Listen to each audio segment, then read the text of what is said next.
السلام علیکم، میں ہوں ذیشان اور آپ دیکھ رہے ہیں میٹ ٹاک ود ذیشان۔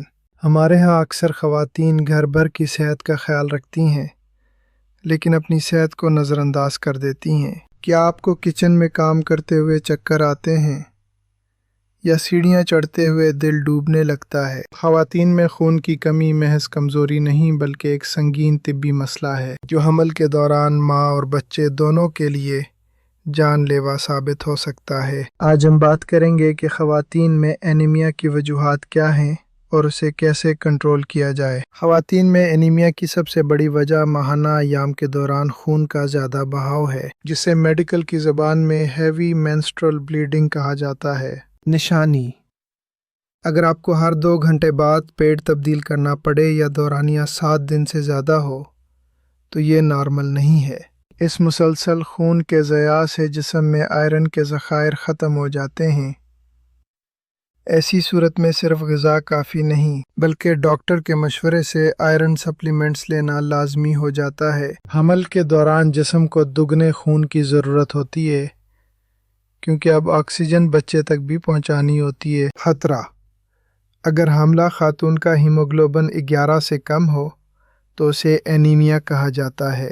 اس سے وقت سے پہلے پیدائش اور بچے کا وزن کم ہونے کا خطرہ بڑھ جاتا ہے۔ حل: حمل کے تیسرے مہینے کے بعد سے آئرن اور فولک ایسڈ کی گولیاں باقاعدگی سے لینا لازمی ہے۔ یہ جتنا ماں کے لیے ضروری ہے اتنا ہی بچے کی ذہنی نشو و نما کے لیے بھی۔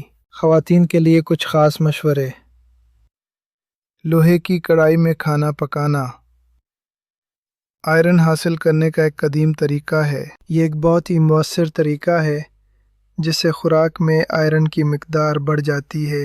وٹامن سی کا ساتھ: آئرن کی گولی ہمیشہ مالٹے کے جوس یا لیموں پانی کے ساتھ لیں، دودھ یا چائے کے ساتھ نہیں۔ وقفہ: 2 بچوں کے درمیان مناسب وقفہ ماں کے جسم کو دوبارہ خون کے ذخائر بنانے کا موقع دیتا ہے۔ میری پرو ٹپ: اپنی رنگت کے پیلے پن کو گورا رنگ سمجھ کر خوش نہ ہو، یہ شدید خون کی کمی کی نشانی ہو سکتی ہے۔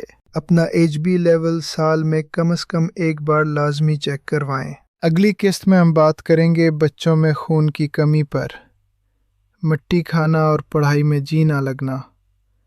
کیا یہ اینیمیا ہے؟ اپنی صحت کو ترجیح دیں، آپ ہی سے گھر ہے۔